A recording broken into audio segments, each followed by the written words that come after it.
Bab 221. Cucu perempuan Penatua Tang. Wajah Tang Yuer berubah drastis dalam sekejap, dan dengan suara gedebuk, dia berlutut di tanah, berbicara dengan suara panik. "Tetua, beraninya aku menyembunyikan sesuatu darimu?" Nenek tua itu berkata dengan dingin, "Karena belum, bawalah aku ke tempat di mana energi yin surgawimu meletus." Aku. Hati Tang Yuer berada dalam kekacauan total.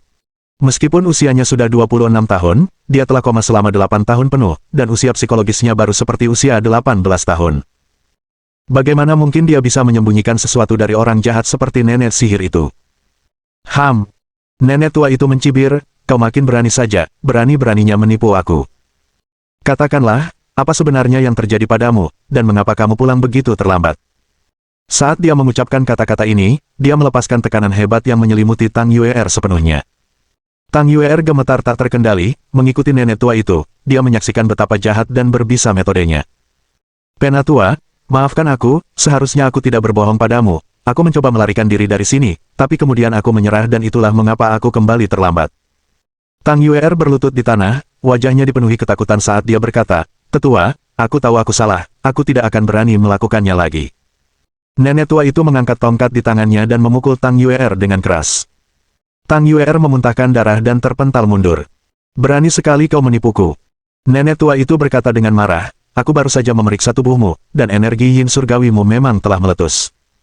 Hari ini bukan malam bulan purnama, jadi hanya ada satu kemungkinan, kau menemukan semacam harta karun yang mengandung racun aneh. Jika kau menuruti perintahku dan membawaku mencari harta karun itu sekarang juga, aku bisa berpura-pura tidak terjadi apa-apa. Kalau tidak, aku akan membuatmu berharap mati." Ekspresi pada wajah nenek tua itu sangat ganas, wajahnya yang keriput sangat mengerikan. Dia menduga bahwa itu adalah sejenis racun aneh yang memicu energi yin surgawi dalam tubuh Tang Yuer, tetapi dia tidak menyadari racun itu ada di dalam tubuh orang lain. Wajah Tang Yuer dipenuhi dengan keputusasaan, dia sangat yakin, jika dia tidak melakukan apa yang dikatakan nenek tua itu akan benar-benar membuat hidupnya seperti neraka. Namun bukan itu intinya adalah, nenek tua itu akan menggunakan kakeknya sebagai ancaman. "Yang ditakdirkan, maafkan aku, demi kakekku, aku harus membawa nenek tua ini kepadamu," gumam Tang Yuer dalam hatinya, air mata mengalir tanpa henti. Dia bersumpah dalam hati, "Jika ini menyebabkan kematianmu karena aku pasti akan mati bersamamu." Dia tidak sanggup menanggung pikiran harus bertanggung jawab atas kematian orang asing, sifat baiknya lebih suka dia mati bersama orang itu. Tang Yuer terisak, "Baiklah, aku akan membawamu ke sana." Baru pada saat itulah nenek sihir itu mengendalikan auranya, lalu berbicara sambil tertawa, "Kau tak bisa menyalahkanku karena bersikap kasar padamu. Tetua telah melakukan pengorbanan yang tak terbayangkan untuk membangkitkanmu. Yang kuminta hanyalah agar kau melayani di sisiku. Yakinlah, setelah Penatua sepenuhnya mengatasi energi yin surgawi di dalam dirimu, kamu akan bebas," katanya. Tang Yuer menjawab tanpa ekspresi, "Saya mengerti." Dengan itu, dia mengabaikan nenek tua itu dan berjalan terlatih-tatih menuju Qin Chuan, seperti mayat berjalan. Sementara itu, Qin Chuan masih koma, tidak menunjukkan tanda-tanda akan sadar. Dalam benaknya, serpihan-serpihan kenangan yang familiar terus menyatu membentuk satu kesatuan. Saat ingatan ini kembali, aura menakutkan mulai terpancar dari tubuhnya. Di masa lalu, dia telah menyegel kultivasi dan ingatannya untuk menekan racun ilahi Kunlun, tetapi sekarang setelah sebagian racun ilahi Kunlun dikonsumsi oleh energi yin surgawi milik Tang Yuer, racun itu pun ditekan sepenuhnya. Dengan kembalinya sebagian ingatannya, kekuatannya juga mulai pulih. Gemuruh. Tiba-tiba seluruh tanah berguncang hebat, seakan-akan terjadi gempa bumi. Aura Qin Chuan meletus sebagai ombak yang menghantam, menyebabkan gua tempat dia berada runtuh seketika, dan batu-batu yang tak terhitung jumlahnya menguburnya di bawahnya. Aura yang sangat kuat. Nenek tua yang mengikuti Tang Yuer merasakan gelombang aura dan langsung tercengang. Tang Yuer juga tertegun, menatap ke arah Qin Chuan dengan heran. Namun tak lama kemudian, auranya menghilang. Setelah sadar kembali, nenek sihir itu menoleh ke Tang Yuer dan bertanya, "Apakah arah ledakan aura tadi adalah tempat energi yin surgawimu meletus?" Tang Yuer mengangguk, "Ya, di sana." "Haha, bagus." Dengan wajah penuh kegembiraan, nenek tua itu berkata, "Meletus dengan aura yang begitu menakjubkan, itu pasti merupakan harta surga dan bumi yang sangat berharga. Begitu nenek mendapatkan harta ini, kamu pasti akan mendapat hadiah besar." Tang Yuer tidak berbicara, tetapi kekhawatiran batinnya bertambah kuat. Dia tidak mengerti bagaimana Qin Chuan bisa menyerap energi yin surgawinya saat tidak sadarkan diri. Mungkinkah karena Qin Chuan memiliki harta karun yang berharga? Mengetahui nenek sihir itu, begitu dia mendapatkan harta karun itu, dia pasti akan membungkam siapapun yang terlibat. Orang yang bernasib malang itu telah dikutuk. Tang Yuer berdoa dalam hati, aku harap kamu sudah meninggalkan gua itu. Saat mereka berjalan menuju gua, Qin Chuan, yang terkubur di bawah Stonebreaker, tiba-tiba membuka matanya. Saya masih hidup. Terjebak di bawah Stonebreaker, hati Qin Chuan dipenuhi kegembiraan. Setelah meraba-raba, dia berseru kegirangan, racun ilahi Kunlun dalam tubuhku ternyata telah ditekan. Bagaimana ini mungkin? Kejutan berikutnya adalah kebingungan. Racun ilahi Kunlun telah menyiksanya terlalu lama, dan ia tahu betul betapa mengerikan racun luar biasa ini. Berdasarkan bagaimana racun ilahi Kunlun meletus sebelumnya, kematiannya sudah pasti. Tetapi sekarang, dia tidak hanya selamat, tetapi racun ilahi Kunlun juga ditekan. Terlebih lagi, racun ilahi Kunlun telah melemah secara signifikan. Jika racun ilahi Kunlun yang dia pendam dalam tubuhnya sebelumnya berjumlah 100, sekarang hanya tinggal 60. Hanya orang yang memiliki meridian yin surgawi yang dapat memiliki energi yin surgawi yang begitu padat. Cucu perempuan Tang Songhan adalah yang memiliki meridian yin surgawi. Mungkinkah suara yang kudengar sebelum pingsan itu adalah cucu perempuan tetua Tang? Setelah tenang, dia dengan cepat menebak identitas wanita itu. Orang yang memiliki meridian yin surgawi sangat langka, dan di kota Jiangcheng, selain cucu perempuan Tang Songhan, dia tidak dapat memikirkan siapapun yang terpengaruh oleh racun ilahi Kunlun. Saat letusan racun ilahi Kunlun sebelumnya, ia mendengar suara seorang wanita. Logikanya, wanita itu pasti sudah dikutuk. Tetapi saat ini, mayat wanita itu sudah tidak ada lagi di dekat situ. Jadi dia hampir yakin bahwa wanita itu adalah cucu perempuan Tang Songhan. Saya tidak menyangka cucu perempuan Elder Tang ada di Tianshan Grand Canyon. Qin Chuan agak bersemangat. Saat dia sebelumnya menyelamatkan Tang Songhan, dia telah menemukan bahwa energi yin surgawi dapat membasmi racun ilahi Kunlun. Sekarang mengetahui bahwa Tang Yuer, yang memiliki meridian yin surgawi, berada di Tianshan Grand Canyon, bagaimana mungkin dia tidak gembira? Qin Chuan berkata dengan serius, jika aku bisa menemukan cucu perempuan Elder Tang, aku yakin aku bisa sepenuhnya mengatasi racun ilahi Kunlun. Bab 222. Wanita tua yang kejam. Begitu Qin Chuan berpikir tentang akhirnya menemukan cara untuk mematahkan racun ilahi Kunlun yang telah menyiksanya selama 10 tahun penuh, hatinya dipenuhi dengan kegembiraan. Hancurkan untukku. Dengan teriakan ringan dari Qin Chuan, tiba-tiba meletus ledakan momentum yang menakjubkan dari dalam tubuhnya. Suara keras menyusul, dan pemecah batu yang menekannya langsung hancur berkeping-keping. Qin Chuan berdiri di atas reruntuhan, merasakan kekuatan yang melonjak dalam dirinya, terlalu gembira untuk berkata-kata. Seiring melemahnya racun ilahi Kunlun di tubuhku, kekuatanku pun pulih secara signifikan. Dia bergumam pada dirinya sendiri, tatapannya tiba-tiba semakin dalam, dan sambil mengepalkan tinjunya, dia berkata, suatu hari nanti, aku akan melangkah ke penjara ilahi Kunlun lagi. Setelah ia sepenuhnya mengatasi racun ilahi Kunlun, tibalah saatnya kekuatan dan ingatannya pulih sepenuhnya. Ia yakin hari itu sudah sangat dekat. Pemilik suara yang kudengar sebelum aku pingsan kemungkinan besar adalah cucu tetua Tang. Selama aku menemukannya, racun ilahi Kunlun tidak akan membahayakanku. Tepat saat dia bersiap mencari Tang Yuer, teleponnya tiba-tiba berdering. Begitu panggilan tersambung, ia mendengar suara lembut berkata, "Ayah, kenapa ayah belum pulang?" "Xiao Rou merindukanmu." Kata-kata Xiao Rou membuat hati Qin Chuan luluh. Ia berusaha berbicara selembut mungkin, "Xiao Rou, ayah masih sibuk, dan mungkin agak terlambat pulang. Kenapa kamu tidak tidur dengan Bibi Xiao saja dulu?" "Iya. Tapi, Xiao Rou sekarang merindukan ayah. Apa yang harus kulakukan?" Suara Xiao Rou diwarnai tangisan, seolah-olah dia akan menangis jika Qin Chuan tidak berani menyetujuinya. Qin Chuan langsung merasa gelisah. Ia baru saja menemukan cara untuk menekan racun ilahi Kunlun, dan menemukan cucu perempuan tetua Tang akan menyelesaikan masalah tersebut. Namun Xiao Rou baru saja berpisah dari Ye Qingwan yang telah membesarkannya selama 5 tahun, dan malam hari adalah saat di mana si kecil paling merindukan keluarganya. Sekarang ibu di matanya telah tiada, dan ayahnya pun tidak ada, dia pasti merasa sangat sedih dan tertekan. "Xiao Rou, bagaimana kalau Bibi Xiao menceritakan sebuah kisah kepadamu?" Saat Qin Chuan merasa gelisah, suara Xiao Mengyi terdengar dari ujung telepon yang lain. Xiao Rou tiba-tiba menangis terseduh-seduh sambil berkata, "Bibi Xiao, apakah ibu tidak menginginkan Xiao Rou lagi? Apakah ayah juga tidak menginginkan Xiao Rou?" Anak-anak TK semua bilang Xiao Rou anak liar tanpa ayah. Xiao Rou sedih banget. Perkataan Xiao Rou bagaikan pisau tajam, menusuk tajam ke dalam hati Qin Chuan. Ia telah ditinggalkan oleh ayah kandungnya di penjara ilahi Kunlun sejak kecil, tumbuh tanpa orang tuanya, sendirian di tempat seperti penjara ilahi Kunlun. Ia telah mengalami banyak kesulitan hingga akhirnya tumbuh dewasa. Mendengar perkataan Xiao Rou, hatinya terasa sakit tak terlukiskan. Qin Chuan buru-buru berkata, bagaimana mungkin ayah tidak menginginkanmu? Xiao Rou, ayah akan pulang dan menemuimu sekarang juga. Tangisan Xiao Rou tiba-tiba berhenti, dan dia bertanya dengan heran, ayah, benarkah? Qin Chuan berkata sambil tersenyum, tentu saja benar. Biarkan Bibi Xiao tinggal bersamamu untuk saat ini, dan ayah akan pulang sekarang juga. Xiao Rou langsung tersenyum di sela-sela air matanya, dan berkata dengan penuh semangat, Xiao Rou juga punya ayah untuk menemaninya. Xiao Rou sangat bahagia. Setelah menutup telepon, Qin Chuan merasa sedikit menyesal. Ia berencana untuk mencari cucu tetua Tang, tetapi ia tidak tega membuat Xiao Rou kesal, jadi ia harus pulang dulu.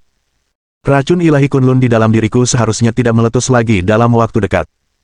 Qin Chuan bergumam dalam hati, karena cucu perempuan tetua Tang telah muncul di ngarai besar Tianshan, dia pasti tidak akan pergi begitu cepat. Aku akan menemuinya besok. Tak lama kemudian, dia meninggalkan Tianshan Grand Canyon. Hanya 5 menit setelah dia pergi, seorang wanita tua mengikuti Tang Yue'er ke tempat Qin Chuan berada. Wanita tua itu menunjuk reruntuhan di depan mereka dan bertanya, Yue'er, apakah itu di sini? Tang Yue'er menatap kosong ke arah reruntuhan, dengan sedikit kepanikan di matanya. Tempat itu sebelumnya utuh, jadi bagaimana bisa tiba-tiba berubah menjadi tumpukan Stonebreaker? Mungkinkah orang yang bernasib malang itu tertimpa Stonebreaker? Tanpa mendapat jawaban dari Tang Yue'er, wanita tua itu memanggil lagi dengan nada marah. Baru pada saat itulah Tang Yue'er tersadar kembali, mengangguk pelan dengan mata merahnya sambil berkata, dulu ada sarang binatang buas di sini, di titik inilah energi yin surgawi di dalam diriku seakan ditarik keluar oleh suatu kekuatan misterius, lalu meletus. Wanita tua itu tidak berbicara, tetapi sedikit mengerutkan kening sebelum melangkah ke Stonebreaker untuk menyelidiki. Tak lama kemudian, raut wajahnya berubah sangat menyeramkan, saat dia berkata dengan tatapan tajam, seseorang telah mendahului kita. Tang Yue'er terkejut. Apakah wanita tua itu bermaksud harta karun di sini telah diambil? Tetapi dia tahu tidak ada harta karun di sini. Hanya ada seorang pria terbaring di sana, keracunan, yang telah secara aktif menyerap energi yin surgawi dari tubuhnya. Tang Yue'er bertanya dengan gugup, Nenek, menurutmu apakah pemburu harta karun itu mungkin terjepit di bawah gua saat gua itu runtuh? Ketakutannya yang terbesar adalah kalau lelaki itu sudah terkubur di bawah reruntuhan ini, sambil berharap dalam hatinya bahwa dia sudah pergi dengan selamat. Wanita tua itu menggelengkan kepalanya dan berkata dengan dingin, dia sudah pergi membawa harta karun itu. Dia sudah pergi. Tang Yue'er merasa sedikit gembira.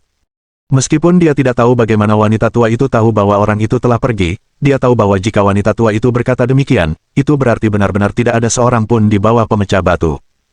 Dia akhirnya menghela napas lega. Bahkan dia sendiri tidak tahu mengapa dia merasakan keakraban yang kuat terhadap lelaki yang baru dia temui satu kali itu. Wanita tua itu tiba-tiba berbalik, tatapannya bagaikan mata elang, menatap tajam ke arah Tang Yue'er seraya bertanya dengan dingin, harta karun di sini telah diambil orang lain, dan kamu tampak lega. Wajah Tang Yue'er berubah drastis saat dia buru-buru menyangkal, Nenek, aku tidak melakukannya. Kau tidak melakukannya. Wanita tua itu bergerak selangkah demi selangkah menuju Tang Yue'er, wajahnya yang buruk rupa penuh dengan keganasan. Tang Yue'er ketakutan dan mundur berkali-kali. Nenek, aku benar-benar tidak melakukannya. Wanita tua itu tiba-tiba mengangkat tangannya dan menamparkan wajah Tang Yue'er, membuatnya terpental. Wajahnya, yang sudah bengkak karena tamparan wanita tua itu sebelumnya, kini semakin bengkak. Apa sebenarnya yang kamu sembunyikan dariku? Wanita tua itu berkata dengan marah, jangan mencoba menipuku, atau aku akan membunuhmu sekarang juga. Tang Yue'er ketakutan, seluruh tubuhnya gemetar dan berkata dengan ekspresi panik, Nenek, aku benar-benar tidak menyembunyikan apapun. Kamu akan menghadapi konsekuensinya jika kamu menolak bersulang. Tatapan mata yang kejam terpancar di mata wanita tua itu, dan dia mulai menggumamkan sebuah mantra. Tang Yue'er menjerit melengking, wajahnya berubah kesakitan. Di bawah kulit lengannya, tampak seolah-olah ada cacing hidup yang bergerak-gerak, membuatnya menjerit setiap kali cacing itu bergerak. Nenek, tolong berhenti, Dalam kesakitan, Tang Yue'er berguling-guling di tanah. Cacing yang tadinya bergerak di bawah kulit lengannya kini telah pindah ke lehernya dan terus menggali ke arah wajahnya. Bab 223 Perjuangan Batin. Tang Yue'er merasakan sakit yang amat sangat, dan terus-menerus memohon, Nenek, tolong berhenti menyiksaku.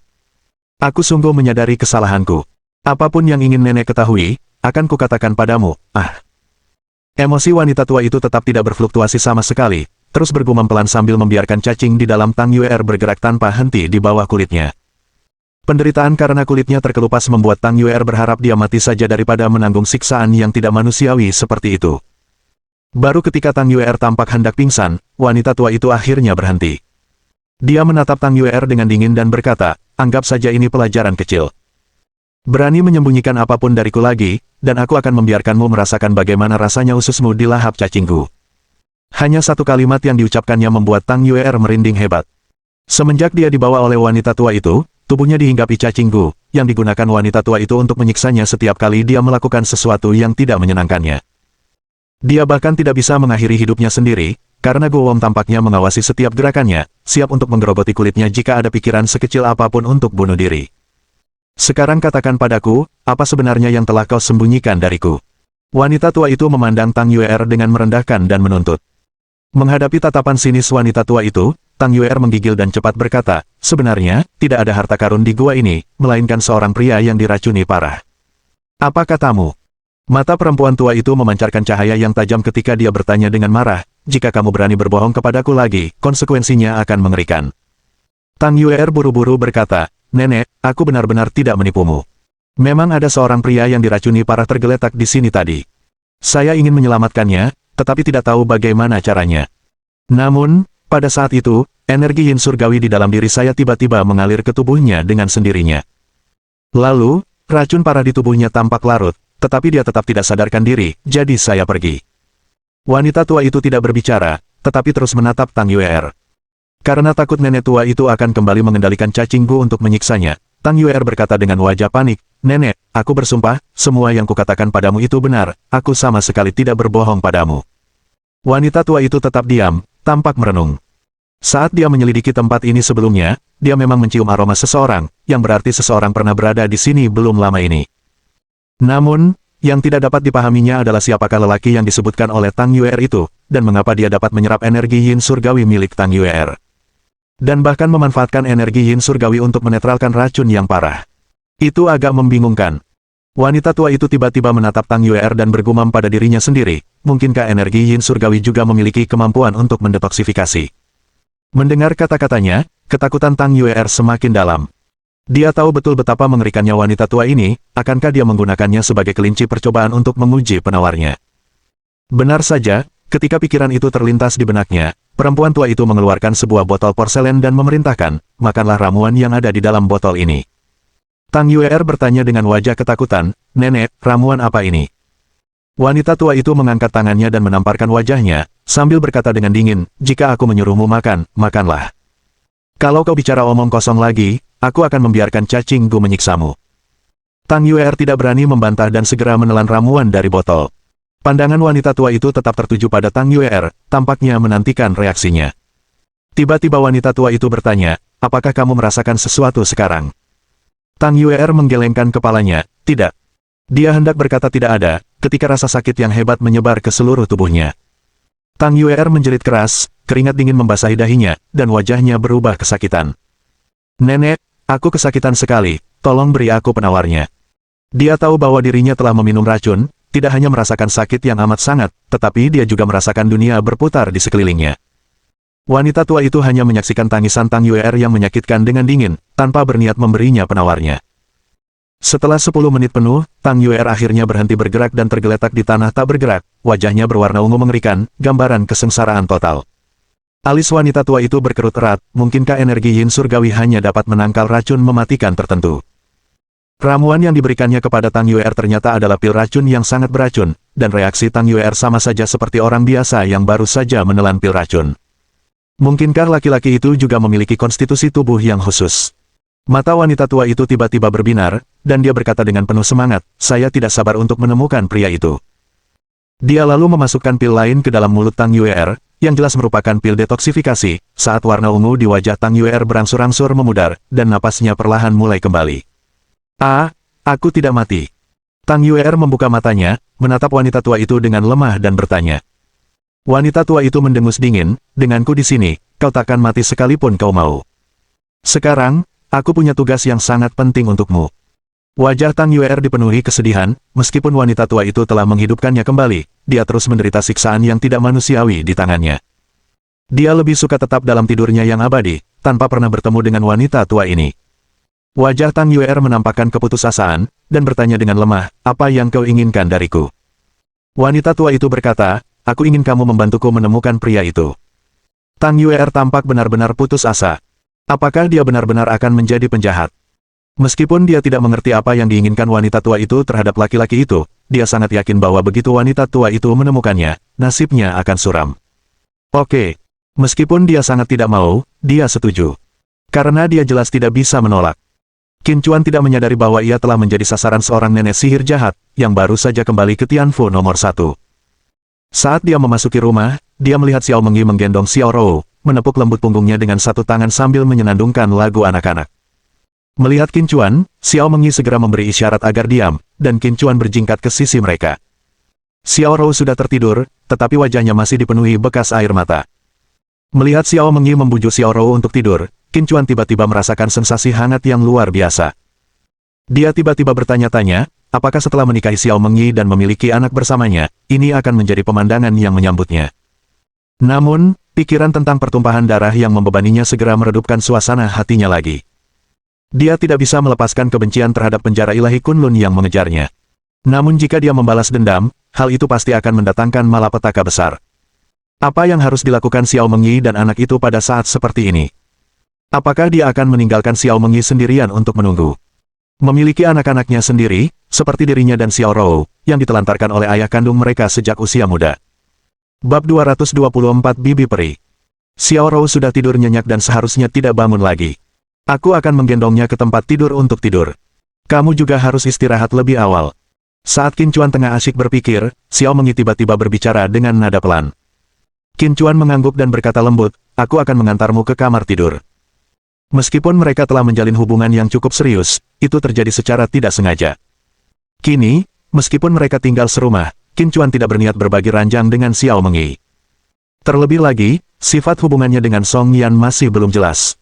Dia juga memendam dendam dan tidak terlalu memikirkan hubungan asmara untuk saat ini. Setelah mengantar Xiao Mengyi dan Xiao Rou ke kamar tidur, dia diam-diam pergi. Kembali ke kamarnya sendiri, Qin Chuan duduk bersila di tempat tidur dan mulai mengolah kitab suci kebenaran misterius yang agung. Malam itu berlalu tanpa insiden. Keesokan paginya, saat Qin Chuan masih berkultivasi, serangkaian ketukan mendesak terdengar di pintu. Lalu, suara Xiao Rou terdengar dari luar, ayah, bangun. Qin Chuan kemudian perlahan membuka matanya dan menghembuskan napas udara basi sebelum bangun dari tempat tidur. Ketika dia membuka pintu kamarnya, dia melihat Xiao Rou mengenakan gaun putri berwarna putih pucat, dengan ransel berbulu kelinci kecil tersampir di tubuhnya. Jelas, gadis kecil itu telah bangun cukup lama, dan Xiao Mengyi bahkan telah mengepang rambutnya menjadi dua dan menghiasinya dengan ikat rambut yang cantik, membuat gadis kecil itu tampak seperti seorang putri yang menawan. Qin Chuan segera menggendong Xiao Rou dan mengecup pipi tembamnya. Xiao Rou menyeka bekas ciuman Qin Chuan, dan dengan rasa jijik yang jelas terlihat di wajah mungilnya, ia berkata, ayah Bao, cepat mandi. Bibi Xiao sudah menyiapkan sarapan. Haha. Melihat ekspresi kesal Xiao Rou, Qin Chuan tak kuasa menahan tawa. Ia lalu sengaja mencium wajah gadis kecil itu beberapa kali lagi, yang membuatnya begitu kesal hingga ia mengerucutkan bibirnya karena marah. Setelah Qin Chuan selesai mencuci piring dan baru saja berjalan menuruni tangga, dia disambut oleh aroma yang harum. Yi, kamu masak apa? Baunya enak sekali. Qin Chuan tersenyum, menatap Xiao Mengyi yang masih mengenakan celemek dan sibuk bekerja di dapur. Xiao Mengyi tersenyum tipis, ini bubur babi daun bawang. Aroma daun bawangnya sangat kuat. Saat dia berbicara, dia telah mengisi 3 mangkuk bubur, dan Qin Chuan segera melangkah maju untuk membantu. Memem gelombang enak sekali. Setelah mencicipinya, Qin Chuan tidak pelit memuji, ini bahkan lebih enak daripada bubur telur kepiting di Hotel Bintang 5. Xiao Rou pun menimpali sambil tersenyum, Bibi Xiao, bubur buatanmu sungguh lezat, hanya saja sedikit kurang lezat dibandingkan buatan ibuku. Saat mengucapkan hal ini, dia membuat gerakan kecil dengan jari telunjuk dan ibu jarinya untuk menunjukkan, sedikit saja. Petik 1. Hal ini menyebabkan Qin Chuan dan Xiao Mengyi tertawa. 3 orang yang tidak berhubungan sedang duduk di meja makan yang sama untuk sarapan, dan kehangatan saat itu membuat mereka tampak seperti keluarga sungguhan. Siapa putri kecil ini? Lucu sekali. Tepat pada saat itu, tiba-tiba terdengar suara yang familiar. Qin Chuan dan Xiao Mengyi keduanya mendongak, hanya melihat Song Yan berdiri di ambang pintu, memegang sebuah koper, wajahnya berseri-seri karena kegembiraan saat dia menatap Xiao Rou.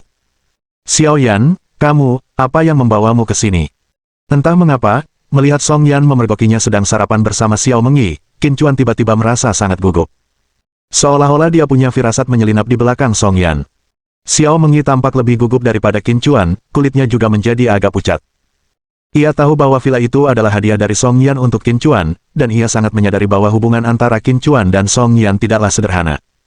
Terjebak di sini, ia tiba-tiba merasa sangat malu. Sebaliknya, Song Yan bertindak seolah-olah tidak terjadi apa-apa. Setelah mendengar apa yang dikatakan Qin Chuan, dia memutar matanya dan berkata tanpa daya, apakah kamu lupa bahwa aku pernah memberitahumu sebelumnya bahwa aku juga akan tinggal di sini mulai sekarang? Baru saat itulah Qin Chuan ingat dengan tajam bahwa Song Yan memang telah mengatakan hal seperti itu. Namun, dia baru saja membawa Xiao Mengyi kembali dari keluarga Xiao di kota provinsi kemarin, dan sekarang Xiao Mengyi telah sepenuhnya memutuskan hubungan dengan keluarga Xiao dan sendirian. Jika Song Yan tinggal di sini, apa yang akan terjadi pada Xiao Mengyi? Apapun yang terjadi, villa itu diberikan kepadanya oleh keluarga Song, dan dia tidak mungkin menolak Song Yan. Tepat saat ia sedang bergulat dengan situasi itu, Xiao Mengyi tiba-tiba berkata, Nona Song, saya benar-benar minta maaf. Saya menginap di sini tadi malam untuk menemani Xiao Rou. Saya akan pergi sekarang. Sambil berbicara dia bangkit dan bersiap pergi. Menghadapi Song Yan, ia merasa sangat rendah diri dari lubuk hatinya. Ia hanyalah tumbal yang dipertukarkan oleh keluarganya untuk mendapatkan keuntungan, sementara Song Yan adalah putri kesayangan keluarga terkaya di kota Jiangcheng. Setelah meninggalkan keluarga Xiao, dia tidak memiliki apapun dan tidak dapat membantu Qin Chuan dengan cara apapun, malah menjadi beban baginya. Di sisi lain, Song Yan mendapat dukungan dari keluarga Song, yang dapat sepenuhnya mendukung Qin Chuan. Saat dia hendak pergi, Song Yan cepat melangkah maju dan dengan penuh kasih sayang memegang lengan Xiao Mengyi. Sambil tersenyum dan di tengah tatapan heran Xiao Mengyi, Song Yan berkata, mau kemana? Villa ini sangat besar, sayang sekali Qin Chuan tinggal sendirian di sini. Mulai sekarang, kau akan tinggal dan hidup bersamaku, suster. Qin Chuan juga tercengang. Ia sempat khawatir akan terjadi konflik saat kedua wanita itu bertemu, tetapi alih-alih konflik, yang terjadi justru pemandangan seperti itu. Ternyata Song Yan secara spontan ingin menahan Xiao Mengyi agar tetap tinggal. Xiao Mengyi juga sangat terkejut. Setelah linglung sejenak, matanya memerah saat ia berkata, terima kasih atas kebaikanmu, saudari Yan, tapi kurasa lebih baik aku tinggal di luar. Song Yan buru-buru menambahkan, Xiao Mei, kalau kamu pergi, aku nggak berani tinggal sendirian di sini. Anggap saja ini sebagai temanku, oke? Sambil berkata demikian, ia melirik Qin Chuan. Hanya dengan sekali pandang, Qin Chuan mengerti niat baik Song Yan dan merasa sedikit terharu. Qin Chuan lalu berkata, Yi, dengarkan Suster Yan. Mulai sekarang, hiduplah dengan tenang di sini. Tapi aku... Xiao Mengyi hendak mengatakan sesuatu lagi ketika dia tiba-tiba diseret oleh Song Yan ke ruangan sebelah. Meskipun Qin Chuan tidak jelas tentang apa yang sedang dibicarakan Song Yan dengan Xiao Mengyi, dia tahu bahwa Song Yan pasti akan menemukan cara untuk mempertahankan Xiao Mengyi. Setelah sekitar 10 menit berbisik-bisik satu sama lain, mereka akhirnya keluar dari ruangan bersama-sama. Mulai sekarang, Xiao Mei akan tinggal di sini.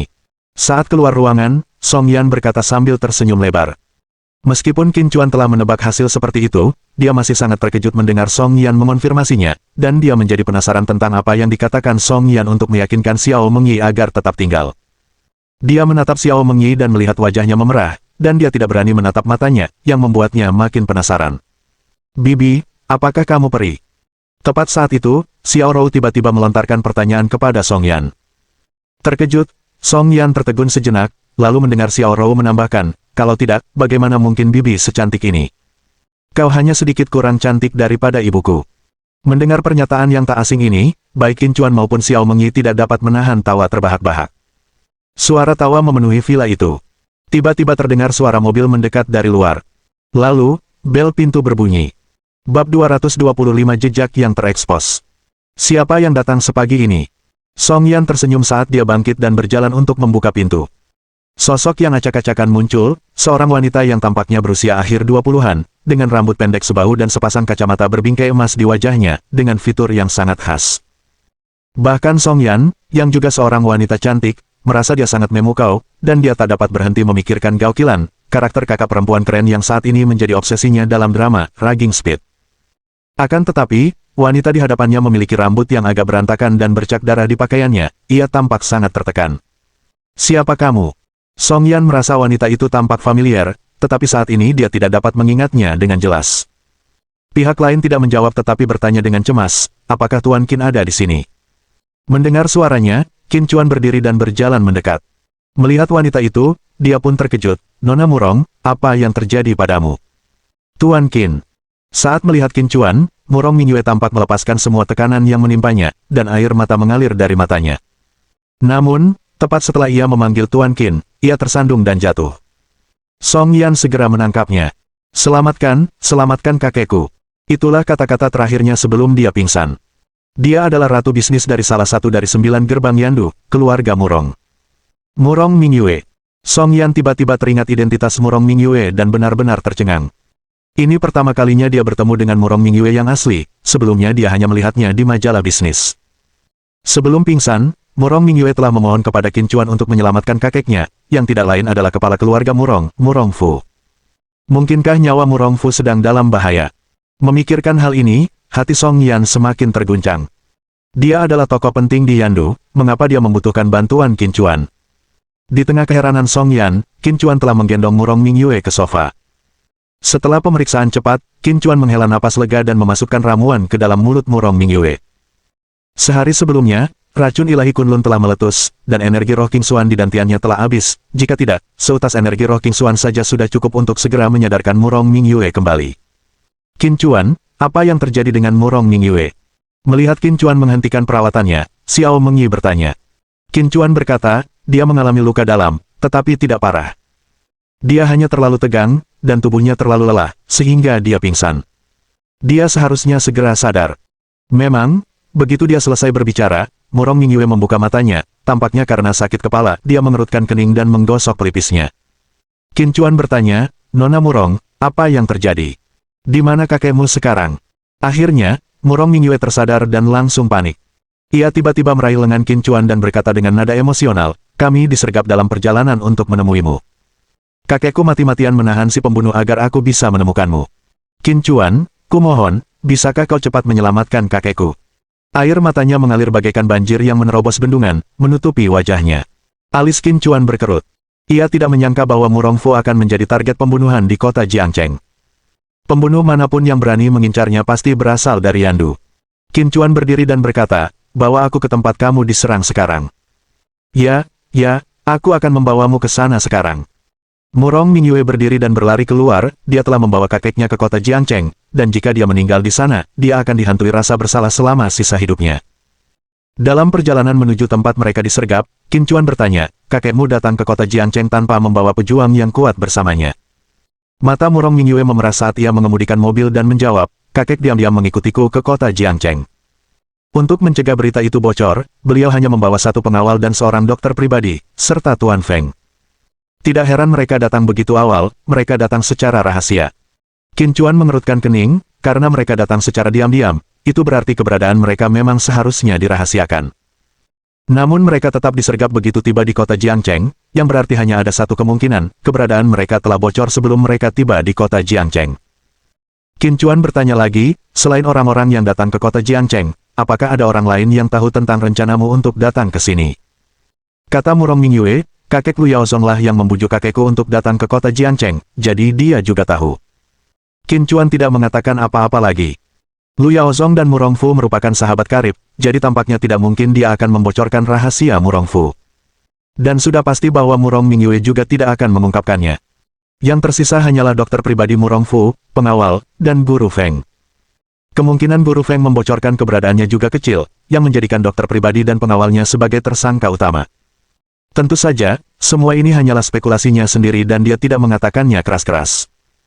Masalah mendesak yang dihadapi adalah menyelamatkan Murong Fu, untuk meminta bantuannya. Murong Mingyue telah memberinya Sen Nongding yang dapat meningkatkan efisiensi dan tingkat keberhasilan penyempurnaan ramuan. Tepat pada saat itu, Murong Mingyue tiba-tiba menginjak rem dan berhenti di tengah jalan. Apa yang terjadi? Kenapa hilang? Wajah Murong Mingyue dipenuhi kepanikan. Air mata mengalir deras tanpa terkendali saat ia berkata dengan penuh semangat, disinilah kita disergap. Bagaimana mungkin kakek pergi? Qin Chuan, mungkinkah sesuatu terjadi pada kakek? Tetapi jika sesuatu terjadi, mengapa tidak ada tanda-tanda keberadaannya? Qin Chuan memerintahkan, tenang dulu. Tiba-tiba, dia meraih tangan Murong Mingyue, mengedarkan kitab suci misterius sejati, dan dengan lembut mengalirkan energi lembut ke dalam tubuhnya. Emosi Murong Mingyue akhirnya sedikit stabil. Sambil menyeka air matanya dan dengan mata memerah, ia berkata, kau pasti punya cara untuk menemukan kakekku, kan? Qin Chuan tidak menjawab tetapi keluar dari mobil untuk memeriksa keadaan sekitar. Tiba-tiba, dia menatap Murong Mingyue dan berkata, "Tenang saja, kakekmu masih hidup, hanya saja." "Kakek masih hidup, sungguh luar biasa." Murong Mingyue langsung gembira. Meskipun dia tidak mengerti bagaimana Qin Chuan menyimpulkan ini, dia memiliki kepercayaan buta padanya. Qin Chuan melanjutkan, "Jangan terlalu bersemangat dulu, kakekmu memang masih hidup, tapi kondisinya tidak menjanjikan.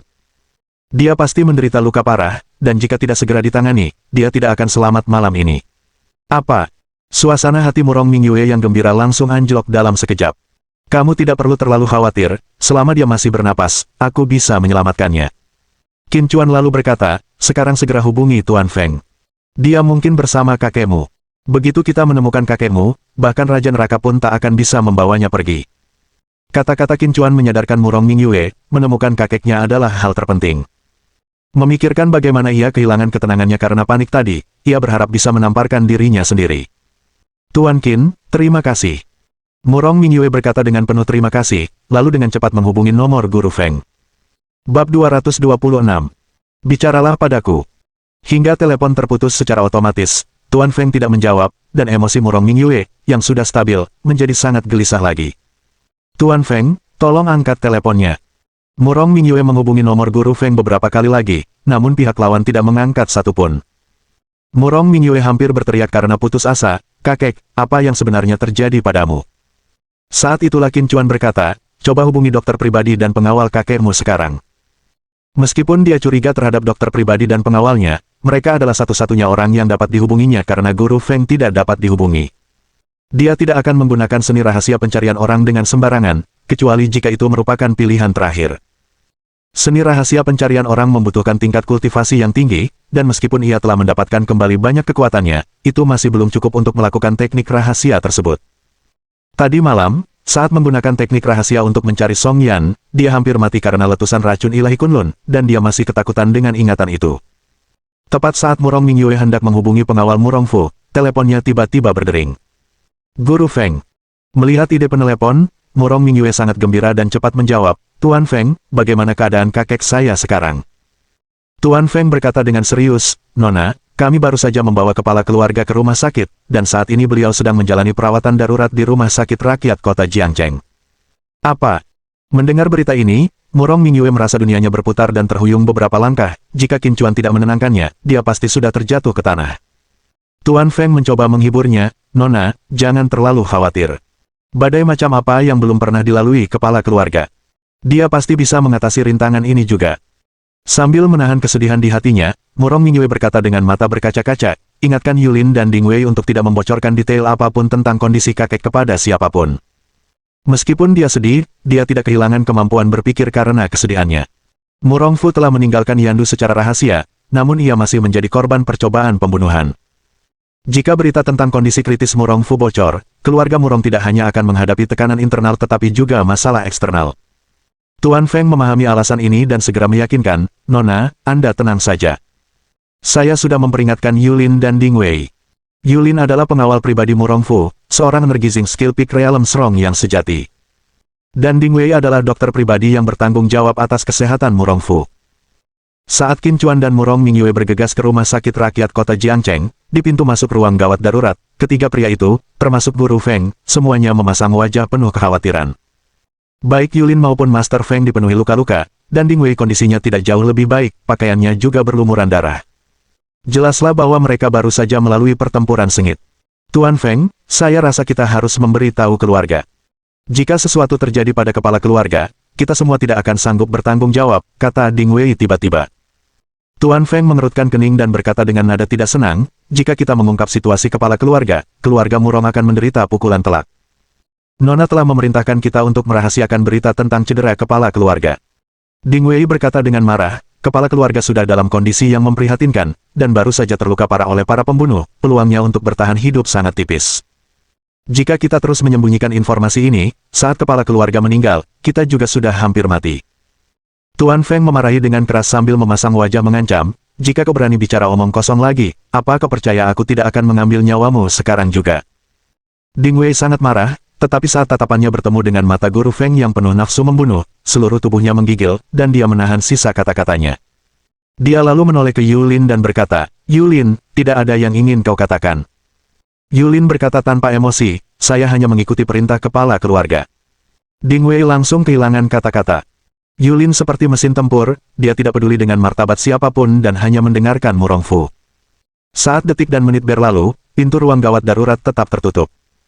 Tuan Feng makin cemas dari waktu ke waktu, sambil berpikir, kalau kepala keluarga meninggal, apa yang akan terjadi? Lagi pula, Murongfu telah dibawa keluar oleh Ming Yue, dan jika sesuatu terjadi, bahkan jika Ming Yue berhasil menyelamatkan nyawanya sendiri, dia akan kehilangan kekuatannya sepenuhnya. Dalam hatinya, Guru Feng berdoa dengan sungguh-sungguh, kepala keluarga, Anda harus bertahan. Ding Wei juga memasang ekspresi cemas yang amat sangat, sesekali mendesah berat. Jika sesuatu terjadi pada Murongfu, sebagai dokter pribadinya, Ding Wei tidak akan bisa lepas dari tanggung jawab. Hanya Yulin yang tetap tenang, seolah tidak terjadi apa-apa, hanya duduk bersila di depan ruang gawat darurat, berkultivasi. Pada saat itu, pintu ruang gawat darurat tiba-tiba terbuka. Tuan Feng dan Ding Wei segera berlari ke depan, sementara Ding Wei bertanya dengan cemas, bagaimana kabar kepala keluarga kita? Dokter bedah utama menggelengkan kepalanya dengan serius dan berkata, maaf, kami sudah melakukan yang terbaik. Sebaiknya Anda memberitahu keluarga untuk menemui pasien untuk terakhir kalinya. Guru Feng dan yang lainnya merasakan pikiran mereka terguncang dan ekspresi mereka membeku sepenuhnya. Sebelum Tuan Feng dan Ding Wei sempat pulih dari keterkejutan mereka, Yulin muncul di hadapan dokter bedah utama bagaikan setan, mencengkeram lehernya, dan mengangkatnya dengan satu tangan. Wajah dokter bedah utama dipenuhi ketakutan, tubuhnya meronta tanpa henti saat ia berseru ngeri, apa yang kau lakukan? Turunkan aku.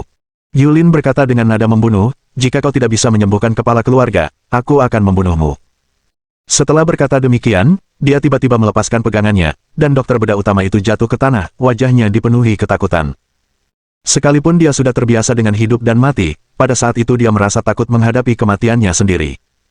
Ia tidak ragu bahwa jika ia benar-benar tidak mampu menyelamatkan orang tua itu, orang tua di hadapannya itu pasti akan membunuhnya. Aku. Dokter bedah utama ingin mengatakan sesuatu, tetapi ketika dia bertemu dengan mata tenang Yulin, dia bergidik dan kembali ke ruang gawat darurat. Buk. Tepat pada saat itu, serangkaian langkah kaki terdengar cepat, diikuti oleh suara Ming Yue, Tuan Feng, apa kabar kakek? Ketika Tuan Feng melihat Ming Yue datang bersama Qin Chuan, beliau langsung gembira dan bergegas maju sambil berkata, Tuan Qin, cepat, kepala keluarga hampir musnah, cepat selamatkan dia. Qin Chuan sudah merasakan di lokasi serangan Murongfu bahwa sisa nafas Murongfu sangat samar. Dia ada di sini untuk menyelamatkan nyawa, dan tanpa perlu Guru Feng berkata lebih banyak lagi, dia langsung menuju ke ruang gawat darurat. Namun, saat ia hendak memasuki ruang gawat darurat, tiba-tiba ada sesosok yang menghalangi jalannya. Sosok itu menatapnya dengan dingin dan membentak, maju selangkah lagi, mati. Orang yang menghalangi jalan Qin Chuan adalah Yulin. Pada saat itu, wajah Yulin penuh dengan niat membunuh, siap membunuh jika Qin Chuan berani maju selangkah saja. Tatapan mata Qin Chuan tiba-tiba berubah dingin saat dia menatap Yulin dan berkata, apakah kau berbicara kepadaku? Bab 227 Kamu tidak sebagus dia. Qin Chuan menatap lelaki tua yang menghalangi jalannya, wajahnya sangat muram. Kalau bukan karena Ming Yue yang mengiriminya Shen Nongding, dia tidak akan datang menyelamatkan siapapun atas inisiatifnya sendiri. Kini nyawa Murongfu berada di ujung tanduk, dan dia datang untuk menyelamatkannya, namun dia malah dihentikan oleh pengawal pribadinya. Yulin berkata tanpa emosi, kepala keluarga sedang menjalani perawatan darurat di dalam, tidak ada yang boleh mengganggu. Di matanya, Qin Chuan hanyalah seorang anak muda yang tidak dikenalnya, dan dia pasti tidak akan mengizinkannya mendekati Murongfu. Qin Chuan menyipitkan matanya dan berkata kepada pihak lain, bagaimana jika aku bersikeras masuk? Yulin tidak berusaha menyembunyikan niat membunuh yang terpancar dari tubuhnya, nadanya dingin saat dia berkata, kamu bisa mencoba. Suhu di area itu tampaknya turun beberapa derajat sekaligus, dan tekanan tak terlihat menyelimuti seluruh koridor. Ming Yue langsung cemas, lalu bergegas menghampiri Qin Chuan dan berkata dengan nada mendesak, Penatua Yu, Tuan Qin adalah tabib ilahi yang kuundang. Hanya dia yang bisa menyelamatkan kakek sekarang, tolong biarkan dia lewat. Tuan Feng pun tersadar kembali, lalu buru-buru melangkah maju dan berkata, Penatua Yu, jangan remehkan Tuan Qin. Meskipun beliau masih muda, ilmu bela dirinya dan keterampilan medisnya tak tertandingi. Sekarang beliau sudah di sini, kepala keluarga pasti akan baik-baik saja. Ding Wei tidak berbicara, tetapi matanya dipenuhi keheranan. Sebagai dokter pribadi Murongfu, ia sangat memahami kondisinya. Bahkan keempat tangan suci dari Balai Pengobatan Nasional pun tak berdaya, namun Ming Yue dan Master Feng sungguh percaya pada seorang pria yang usianya kurang dari 30 tahun. Mungkinkah pemuda ini benar-benar memiliki beberapa kemampuan luar biasa? Yulin masih menjaga pintu masuk ruang gawat darurat dengan tegas, berkata dengan dingin, aku harus memastikan perawatan kepala keluarga tidak terganggu. Kecuali staf medis, tidak ada seorang pun yang diizinkan masuk ke bangsal. Penatua Yu, apakah Anda sudah gila? Dokter bedah utama di sini sudah menyatakan mereka tidak berdaya. Apakah Anda pikir dengan keterampilan medis mereka bisa menyelamatkan kepala keluarga? Tuan Feng berkata dengan marah, lagi pula, kepala keluarga datang ke kota Jiangcheng kali ini untuk berobat kepada Tuan Qin. Sekarang Tuan Qin ada di sini, kau menghalangi jalannya dan mencegahnya menyelamatkan kepala keluarga. Penatua Yu, apakah kau benar-benar melindungi kepala keluarga? Atau kau ingin sesuatu yang lain terjadi padanya? Tatapan mata Yulin tiba-tiba berubah dingin, niat membunuh yang mengerikan meledak darinya saat dia berkata dengan nada membunuh, Feng Qiu, beraninya kau bicara omong kosong lagi, dan jangan salahkan aku karena tidak sopan padamu. Tuan Feng langsung murka, kalau begitu jangan bersikap sopan kepadaku, coba saja. Meskipun lawannya merupakan seorang kuat di alam puncak keterampilan energi, Master Feng tidak menunjukkan rasa takut. Ming Yue takut perkelahian akan terjadi di antara keduanya, dan segera turun tangan, cukup. Guru Feng kemudian menekan kemarahan di hatinya.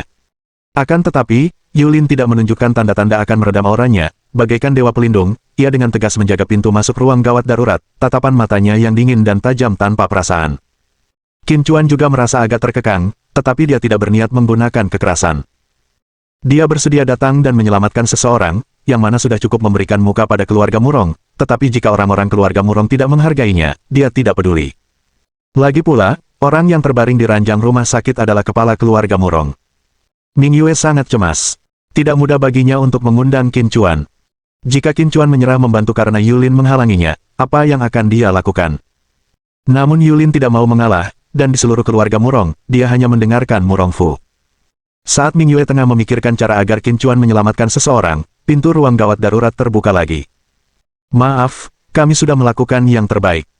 Sudah waktunya bagimu untuk bersiap menghadapi yang terburuk, kata kepala dokter bedah dengan ekspresi panik sambil melirik Yulin, lalu berbicara kepada yang lain. Kakek. Ming Yue menjerit putus asa dan air mata tak terkendali mengalir di wajahnya. Dia tahu persis apa yang tersirat dalam kata-kata dokter itu. Tiba-tiba terekspos, Yulin menatap dokter itu dengan niat membunuh dan berkata, jika begitu, kau bisa mati. Begitu kata-kata itu keluar, dia mengangkat tinjunya dan mengayunkannya ke arah dokter. Karena dia adalah seorang energizing skill peak realm strong, dan sang dokter hanyalah orang biasa, pukulan ini pastilah mematikan. Dokter itu jelas tidak mengantisipasi bahwa Yulin benar-benar akan mencoba membunuhnya, dan untuk beberapa saat, dia berdiri terpaku di tempat, memperhatikan tinju Yulin semakin dekat dan dekat. Pada saat itu, dia merasakan dingin yang menusuk tulang di seluruh tubuhnya, kakinya seolah terpaku di tanah, tidak dapat bergerak sedikitpun. Tepat saat tinju Yulin hendak mendarat pada dokter itu, sorot mata Qin Chuan berubah dingin, dan dia langsung melangkah ke depan dokter itu, mengayunkan telapak tangannya. Suara tabrakan tumpul bergema di seluruh koridor. Yulin, yang selalu menjaga sikap tenang, tiba-tiba dipenuhi dengan keterkejutan, dia tidak pernah membayangkan bahwa seorang pemuda di bawah usia 30 dapat memiliki kekuatan yang begitu mengerikan. Meskipun dia belum menggunakan kekuatan penuhnya, dia adalah seorang energizing skill peak realm strong sejati. Di hadapan seorang pemuda, dia merasa sangat lemah. Tubuh Yulin terpental ke udara, lalu menghantam dinding koridor dengan keras, sambil menyemburkan darah hitam. Adegan ini membuat semua orang tercengang. Dokter bedah utama keluarga Murong kini gemetar ketakutan, wajahnya pucat, dan butiran keringat mengalir di dahinya. Jika bukan karena pemuda ini, dia pasti sudah mati. Ketika dia menatap Qin Chuan lagi, matanya dipenuhi rasa terima kasih. Ding Wei juga tercengang, mengetahui betul seberapa kuat Yulin, seorang seniman bela diri sejati yang hebat. Namun pengawal nomor satu keluarga Murong, yang disangka sangat kuat, baru saja terluka parah akibat pukulan telapak tangan seorang pria di bawah usia 30 tahun. Qin Chuan melirik Yulin dengan acuh tak acuh dan berkata dengan dingin, demi menghormati Murong Ming Yue, aku akan mengampuni nyawamu. Berani tidak menghormatiku lagi, aku akan membunuhmu. Setelah mengatakan ini, dia bergegas ke ruang gawat darurat. Dia tidak bermaksud mengambil tindakan, tetapi keinginan Yulin untuk membunuh tanpa alasan membuatnya tidak dapat menahan diri. Yang terpenting, dia bisa merasakan bahwa kekuatan hidup Murong Fu berkurang dengan cepat, jika dia tidak segera bertindak, pria itu akan benar-benar mati. Anggap saja ini sebagai balasan atas hadiah Shen Nongding dari Murong Ming Yue. Siapa sebenarnya dia? Yulin menyeka darah dari sudut mulutnya dan menatap Guru Feng dengan ekspresi serius, lalu bertanya. Tuan Feng tertawa dingin, takut sekarang, ya. Yulin berkata tanpa ekspresi, kata, takut tidak ada dalam kamusku. Jika dia tidak bisa menyembuhkan kepala keluarga, aku akan membunuhnya, bahkan jika itu mengorbankan nyawaku. Tuan Feng tampak tercengang, lalu tersenyum kecut dan menggelengkan kepalanya, kau benar-benar keras kepala. Setelah berhenti sejenak, dia berbicara dengan serius, aku tidak yakin siapa dia, tapi satu hal yang aku yakini adalah jika dia ingin membunuhmu, dia hanya butuh satu serangan. Aku melihatnya dengan mata kepalaku sendiri, dia hanya menghentakkan kakinya dan langsung membunuh seorang energizing skill middle stage realm strong. Untuk pertama kalinya, keterkejutan terlihat di wajah Yulin saat dia berkata dengan tidak percaya, bagaimana mungkin? Bab 228 Apakah Anda memiliki tahi lalat? Di bangsal rumah sakit, Murong Fu berbaring diam di tempat tidur, wajahnya ditutupi masker oksigen dan tubuhnya terhubung ke berbagai perangkat pemantau yang melacak tanda-tanda vitalnya. Jelas, Murong Fu menderita cedera parah sebelum dirawat di rumah sakit, dengan beberapa luka dalam dan luar, dan beberapa tulang patah. Menurut pengobatan barat, Murong Fu sudah meninggal. Tuan Qin, apakah kakek saya masih bisa diselamatkan? Pada saat itu, Murong Mingyue masuk, wajahnya masih basah oleh air mata, matanya dipenuhi harapan saat dia menatap Qin Chuan. Guru Feng berkata, Mingyue, yakinlah, dengan kemampuan medis Tuan Qin, dia pasti bisa menyembuhkan kepala keluarga. Dia telah lama yakin dengan kemampuan Qin Chuan dan benar-benar percaya dari lubuk hatinya bahwa Qin Chuan dapat menyembuhkan Murong Fu. Wajah Qin Chuan dipenuhi dengan kesungguhan yang belum pernah terjadi sebelumnya. Ia tidak menanggapi pertanyaan Murong Mingyue, melainkan memegang pergelangan tangan Murong Fu untuk merasakan denyut nadinya.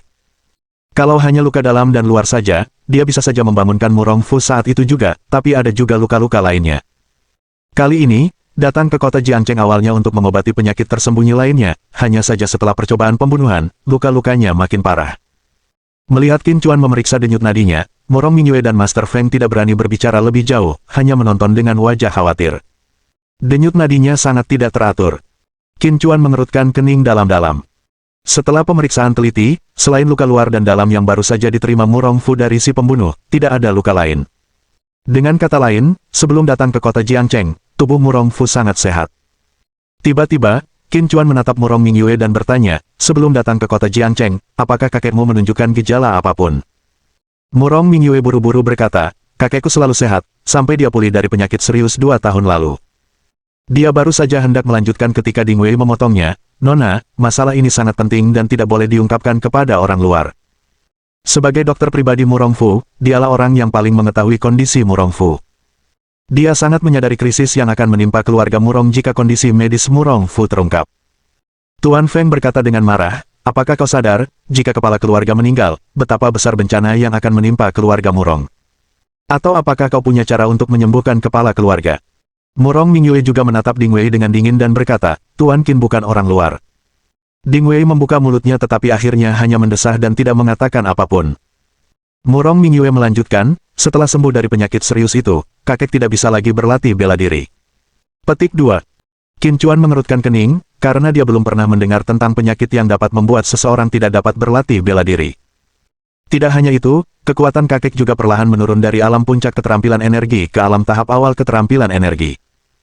Mata Murong Mingyue tiba-tiba memerah saat ia menatap Murong Fu di ranjang rumah sakit dan berkata, kalau hanya karena ketidakmampuan berkultivasi, itu lain cerita. Tapi seiring kekuatan kakek terus melemah, ia menghabiskan semakin banyak waktu untuk tidur setiap harinya.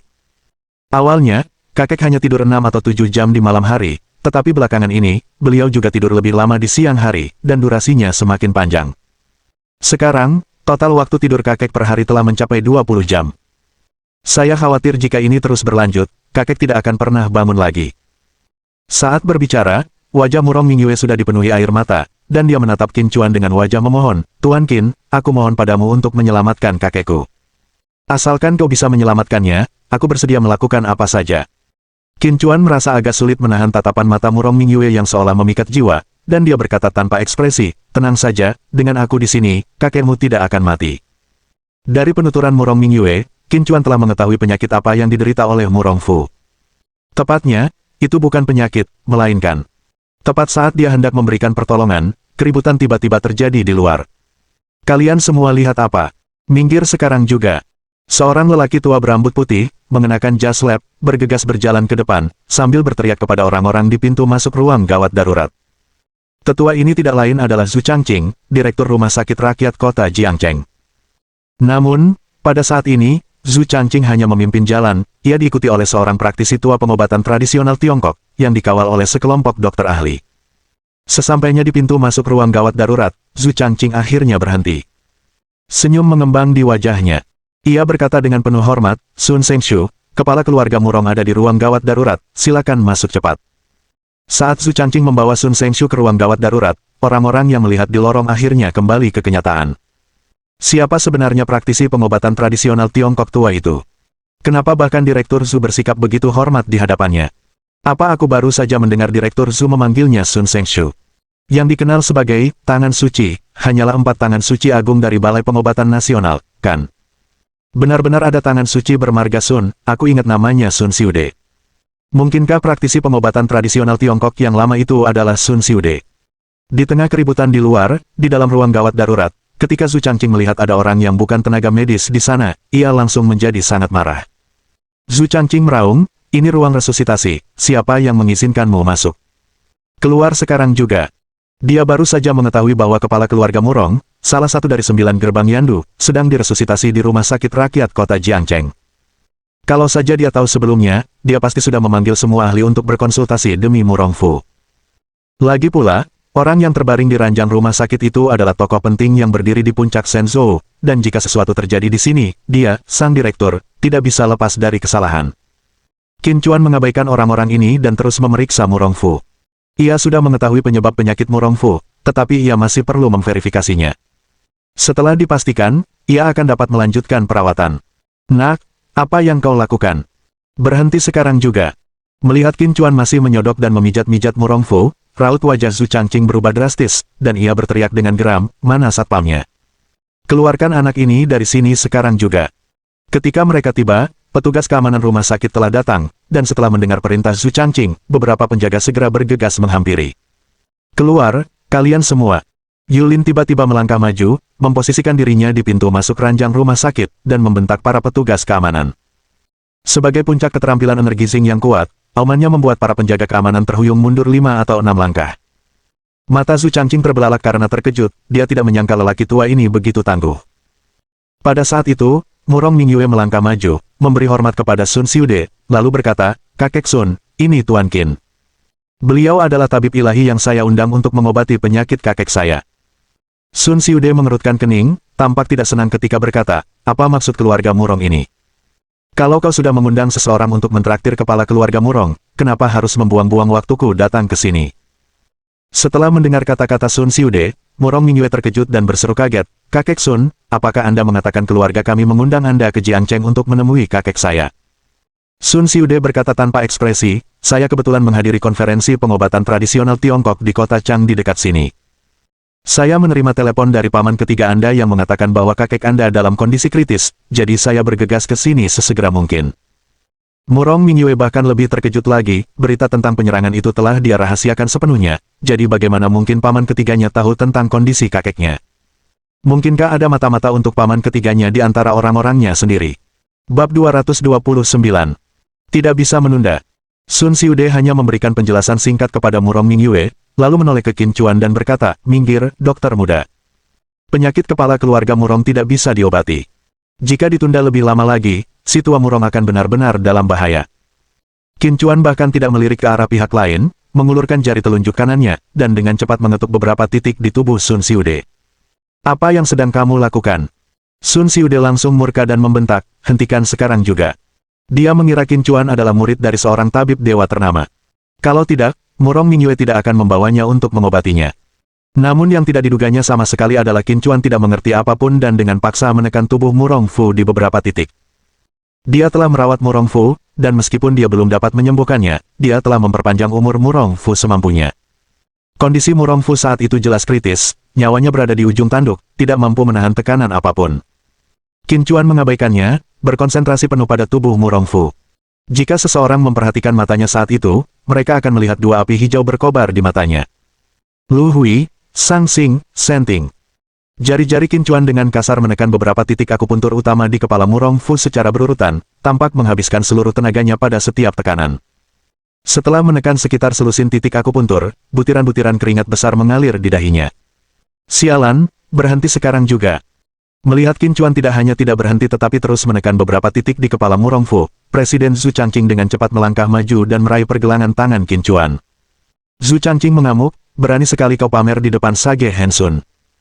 Tatapan mata Qin Chuan tiba-tiba menjadi dingin, dan sedikit niat membunuh terpancar di matanya. Yang paling dibencinya adalah diganggu saat merawat seseorang. Untungnya, dia telah menyegel beberapa meridian utama Murong Fu tepat waktu, jika tidak, campur tangan tiba-tiba Zhu Changqing pasti sudah menyebabkan cedera fatal pada Murong Fu. Tepat ketika Zhu Changqing hendak melanjutkan omelannya, ia tiba-tiba merasakan niat membunuh yang dingin. Menghadapi tatapan mata Qin Chuan yang dingin, ia menahan kata-kata yang hendak diucapkannya. Dia punya firasat bahwa jika dia berani memprovokasi pemuda ini lebih jauh, pemuda itu benar-benar akan punya nyali untuk membunuhnya. Qin Chuan hanya melirik Zhu Changqing, lalu berbalik ke arah Sun Xiude dan berkata, "Selain aku, tidak ada orang lain yang bisa menyembuhkan penyakit orang tua ini." Mendengar kata-kata itu, seluruh ruangan terkejut. Ketika Sun Xiude tiba lebih awal, Zhu Changqing telah mengumpulkan semua pakar rumah sakit untuk menyambutnya. Kini, di dalam dan di luar ruang gawat darurat, tampak para staf medis. Mendengar kata-kata Qin Chuan, masing-masing dari mereka memasang wajah penuh kejutan. Apakah pemuda ini dokter dari rumah sakit kita? Sombong sekali di depan Sage Hensun. Jika aku tidak salah, kata-katanya berarti keterampilan medis Sage Hensun lebih rendah darinya. Status apa yang dimiliki Sage Hensun, dan hak apa yang dimiliki sampah seperti itu untuk menghinanya? Untuk sesaat, semua staf medis menjadi marah. Masing-masing dari 4 tangan suci di Aula Medis Nasional melambangkan puncak bidang medis. Sun Xiude, sebagai salah satu dari 4 tangan suci, memiliki reputasi yang terkenal. Setelah mendengar kata-kata Qin Chuan, Sun Xiude membeku di tempat, tidak dihormati oleh seorang pemuda. Namun, ada satu hal yang tampaknya tidak salah dipahami pihak lain, tidak seorang pun dapat secara efektif mengobati penyakit Murong Fu. Keempat tangan suci dari Balai Medis Nasional telah merawat Murong Fu secara individual dan bahkan berkonsultasi bersama, tetapi tidak ada hasil. Jika keempat tangan suci saja tidak berdaya, siapa lagi yang bisa menyembuhkannya? Ekspresi Sun Xiude tiba-tiba menjadi gelap saat ia berkata, kondisi kepala keluarga Murong sangat rumit. Aku memang tidak punya cara untuk menyembuhkannya sepenuhnya, tapi aku punya cara untuk memperpanjang hidupnya 3 bulan. Murong Mingyue tersandung, hampir terjatuh ke tanah, kesedihan terpancar di seluruh wajahnya saat dia berkata, apakah kakek hanya punya waktu 3 bulan untuk hidup? 3 bulan. Qin Chuan mencibir, hanya mampu memperpanjang hidup selama 3 bulan dan kau menyebut dirimu tangan suci. Sun Xiude langsung menjadi marah, namun dia tidak menemukan alasan untuk membantah. Nak, apa-apaan kau? Beraninya kau menghina Sage Hensun.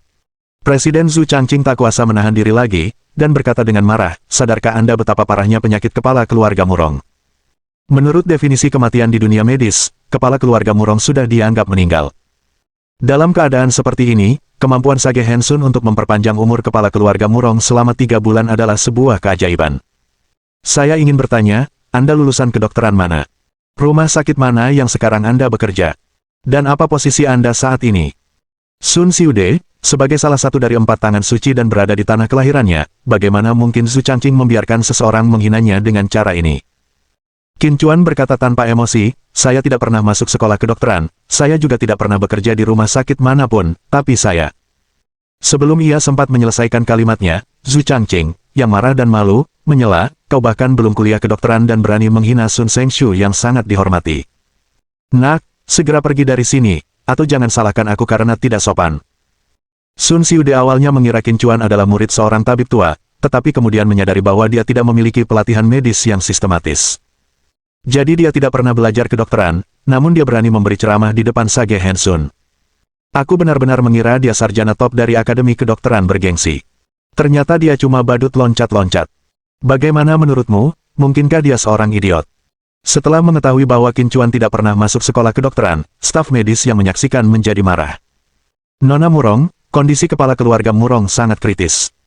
Penundaan lebih lanjut, bahkan metode saya pun mungkin tidak menjamin perpanjangan hidupnya 3 bulan. Sun Xiude menatap Murong Mingyue dengan wajah serius dan berkata, begitu saya mulai merawat kepala keluarga Murong, saya tidak akan membiarkan siapapun ikut campur. Jelas, pernyataan ini juga ditujukan kepada Qin Chuan. Dia khawatir Qin Chuan akan menimbulkan gangguan begitu dia memulai perawatan. Wajah Murong Mingyue langsung tampak cemas. Meskipun ia mempercayai Qin Chuan, ia hanya tahu tentang keahliannya yang luar biasa di jalur bela diri dan kemampuannya dalam memurnikan ramuan tingkat tinggi, tetapi ia tidak yakin tentang keahlian medisnya. Namun, Sun Xiude bagaimanapun juga adalah salah satu dari 4 tangan suci dari Balai Pengobatan Nasional, seorang ahli pengobatan sejati. Qin Chuan tidak mengatakan apapun dan menunggu keputusan Murong Mingyue tanpa ekspresi. Dia bisa menyelamatkan orang, tetapi jika keluarga pasien tidak bersedia, tentu saja dia tidak akan campur tangan. Jika bukan karena dia menerima Shen Nongding dari Murong Mingyue dan merasa berhutang budi padanya, dia tidak akan datang ke sini. Nona Murong, apa yang kau ragukan?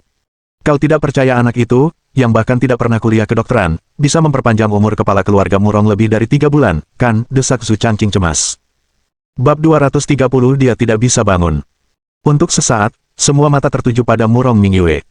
Murong Mingyue dipenuhi dengan pergulatan batin, entah itu Sun Xiude atau Qin Chuan, mereka berdua adalah sosok yang tidak mampu ia singgung. Sun Xiude mengklaim dia dapat menjamin untuk memperpanjang hidup Murong Fu hingga 3 bulan. Namun Qin Chuan telah menyatakan bahwa selain dia, tidak ada seorang pun yang dapat mengobati Murong Fu secara efektif. Akal sehat mengatakan padanya bahwa dia harus memilih Qin Chuan, tetapi Qin Chuan masih terlalu muda, mungkinkah keterampilan medisnya benar-benar sama kuatnya dengan jalur bela dirinya? Tepat ketika Murong Mingyue kebingungan, Tuan Feng tiba-tiba berkata, "Nona, biarkan Tuan Qin bertindak." Begitu kata-kata Guru Feng terucap, tiba-tiba saja menimbulkan badai keterkejutan, dan semua orang menatap Guru Feng dengan heran. Apakah orang tua ini sudah gila? Dia sebenarnya menasihati Murong Mingyue untuk memilih seorang pemuda di bawah usia 30 tahun untuk merawat kepala keluarga Murong. Mulut Sun Xiude berkedut, sebagai salah satu dari 4 tangan suci di National Medical Hall, di mana dia tidak dihormati. Dan sekarang, dia diperlakukan hanya sebagai pilihan yang bisa dipilih. Feng Qiu, apakah kamu sadar apa yang kamu katakan? Ding Wei langsung menjadi geram. Dia menunjuk ke arah Qin Chuan dan melotot ke arah Tuan Feng. Kau mau seorang anak muda berusia 20-an tahun mengobati kepala keluarga? Jika terjadi sesuatu pada kepala keluarga, apakah kamu sanggup bertanggung jawab? Setelah memarahi Guru Feng, dia segera berkata kepada Sun Xiude, "Sage Hensun, karena kamu diundang oleh guru ketiga keluarga Murong untuk mengobati kepala keluarga, lakukan saja tanpa mempedulikan yang lain." Sun Xiude mengabaikan Ding Wei dan malah menatap Murong Mingyue. Meskipun ia diundang oleh paman ketiga Murong Mingyue, di sini, Murong Mingyue adalah satu-satunya keturunan sah dan semuanya bergantung pada pilihannya. Pada saat yang sama, dia sangat tidak senang dengan keraguan Murong Mingyue. Mendengar kata-kata Ding Wei, Tuan Feng pun menjadi marah, menunjuknya, dan membalas, "Apa yang kau tahu, orang tua bodoh ini? Tuan Qin mungkin masih muda, tetapi keterampilan medisnya jauh melebihi orang tak berguna sepertimu." Sage Hensun berdiri di puncak komunitas medis Shenzhou, tetapi dia juga berkata bahwa dia hanya bisa mempertahankan hidup kepala keluarga selama 3 bulan. Sedangkan Tuan Qin dapat menyembuhkan penyakit kepala keluarga sepenuhnya, siapa yang akan dipilih untuk berobat seharusnya tidak perlu dipertimbangkan. Perkataan Guru Feng pun langsung menyadarkan Murong Mingyue. Jika Sun Xiude mengambil tindakan, paling-paling dia hanya bisa memperpanjang hidup Murong Fu selama 3 bulan, tetapi Qin Chuan dapat menyembuhkan Murong Fu. Setelah mengambil keputusan, Murong Mingyue tiba-tiba menatap Qin Chuan dengan wajah penuh tekad, "Tuan Qin." Tepat saat dia hendak berbicara, Qin Chuan mendesah dalam hati, tiba-tiba menatap Sun Xiude, dan berkata, "Karena kamu yakin punya cara untuk memperpanjang umur kepala keluarga Murong selama 3 bulan, maka pergilah dan obati dia terlebih dahulu." Mendengar kata-kata ini, baik Murong Mingyue maupun Master Feng tercengang. Semua orang juga terkejut, tak seorang pun menyangka bahwa pemuda yang baru saja mengaku bisa menyembuhkan Murong Fu akan dengan sukarela minggir. Sudah kuduga, anak ini cuma badut loncat-loncat, jelas dia tahu dia tidak bisa menyembuhkan kepala keluarga dan sekarang dia jadi takut. Apa status Sage Hensun, dan apa statusnya? Dia bahkan tidak memenuhi syarat untuk membawa sepatu Sage Hensun. Pemuda ini benar-benar sampah, berani menjilat keluarga Murong sampai seperti ini. Kalau bukan karena kedatangan Sage Hensun, mungkin dia akan memperlakukannya dengan sembarangan dan selesai. Lagi pula, dokter kita sudah menyatakan kepala keluarga itu meninggal. Semua staf medis yang menyaksikan menunjuk-nunjuk dan berbisik-bisik tentang Qin Chuan. Ding Wei mendengus dingin dan berkata, "Nak, rupanya kau tahu tempatmu." Yulin, di sisi lain, menatap Qin Chuan dengan penuh arti. Orang lain mungkin tidak menangkap kata-kata Qin Chuan sebelumnya, tetapi dia menangkapnya. Kata pertama, dalam perkataan Qin Chuan menunjukkan bahwa dia tidak percaya Sun Xiude dapat memperpanjang hidup Murong Fu hingga 3 bulan. Apakah dia menunggu Sun Xiude gagal dalam perawatannya sebelum turun tangan untuk menyelamatkan hari? Entah kenapa, Yulin yang telah terluka parah oleh pemuda itu dengan satu serangan, tiba-tiba merasa dipenuhi dengan antisipasi. Sun Xiude mendengus dingin dan segera pergi ke sisi Murong Fu untuk memulai pemeriksaannya. "Tuan Qin, Anda." Tuan Feng mendekati Qin Chuan dan bermaksud bertanya dengan suara rendah. Sebelum sempat menyelesaikan kalimatnya, Qin Chuan menoleh ke arah Murong Mingyue dan berkata, "Karena aku sudah menerima barang-barangmu, aku tidak akan hanya melihat kakekmu diperlakukan seperti itu sampai mati. Jangan khawatir. Murong Mingyue langsung tergerak, dia tahu bahwa Qin Chuan tidak ingin menempatkannya dalam posisi sulit. Dengan mata berkaca-kaca, dia berkata kepada Qin Chuan, "Tuan Qin, terima kasih." Sun Xiude memelototi Qin Chuan dan berkata dengan dingin, "Aku telah menemukan metode untuk mengobatinya. Dalam 10 menit, aku jamin Murong Fu akan bangun dan umurnya akan diperpanjang 3 bulan." Jelas, dia telah mendengar apa yang baru saja dikatakan Qin Chuan dan merasa bahwa Qin Chuan sedang menghinanya. Qin Chuan berkata tanpa ekspresi, "Sudah kubilang, tak seorang pun selain aku yang bisa menyembuhkan kepala keluarga Murong."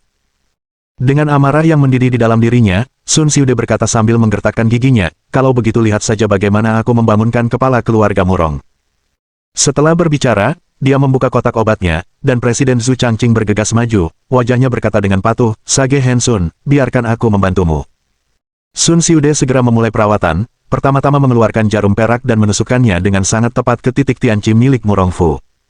Dia lalu mengambil 5 atau 6 jarum perak lagi dari Zhu Changqing, satu demi satu, tanpa ragu saat dia menaruhnya. Dalam waktu 5 menit, tubuh Murong Fu dipenuhi jarum perak. Sungguh layak disebut tangan suci dari Balai Pengobatan Nasional, bahkan teknik menusukkan jarum dalam akupuntur pun menyenangkan untuk ditonton, dengan setiap tusukan yang cepat, akurat, dan kuat. Kepala keluarga Murong terselamatkan. Sage Hensun memang seorang jenius medis dari keluarga medis. Konon, ia mulai mengumpulkan tanaman herbal di pegunungan bersama kakeknya sejak usia 3 tahun, mampu mengidentifikasi lebih dari 1000 tanaman obat Tiongkok pada usia 8 tahun, dan mulai merawat pasien bersama kakeknya pada usia 12 tahun. Jika Sage Hensun saja tidak mampu menyembuhkan pasien, siapa lagi di dunia ini yang mampu? Menyaksikan keterampilan akupuntur Sun Xiude yang luar biasa, seluruh staf medis dipenuhi kekaguman. Qin Chuan juga mengangguk dalam hati. Meskipun lelaki tua itu sombong, keterampilan medisnya memang luar biasa. Namun, penyakit Murong Fu bukanlah sesuatu yang dapat disembuhkan dengan praktik medis umum. Metode pengobatan Sun Xiude tidak dapat memperpanjang hidup Murong Fu hingga 3 bulan. Saat 10 menit hendak berlalu, Sun Xiude masih merawat Murong Fu, tetapi keringat mulai menetes di dahinya, dan wajahnya menunjukkan tanda-tanda kebingungan dan urgensi. Ding Wei, yang berdiri di samping, menyaksikan dengan penuh kegembiraan dan menatap Qin Chuan dengan dingin, sambil berkata, "Nak, perhatikan baik-baik, kepala keluarga akan segera bangun." Qin Chuan terkekeh dingin, belum lagi 10 menit, bahkan setelah 10 hari, kepala keluarga Murong tidak akan bangun. Mohon dukungan dari omom ante-ante sekalian, buat subscribe atau sharekan novel Mimin ke Facebook kalian, agar channel Mimin bisa terus berkembang. Dengan begitu, Mimin bisa lebih semangat untuk up novel seru lain ke depannya. Buat teman-teman yang sudah subscribe dan sharekan novel Mimin, Mimin ucapkan terima kasih sebanyak-banyaknya. Sekiranya teman-teman menghadapi masalah video diputar dalam bahasa Inggris, coba tukar kepada bahasa Indonesia original melalui cara ini. Semasa mendengarkan, pencet tombol setting di atas kanan video, pilih audio track dan tukar bahasa.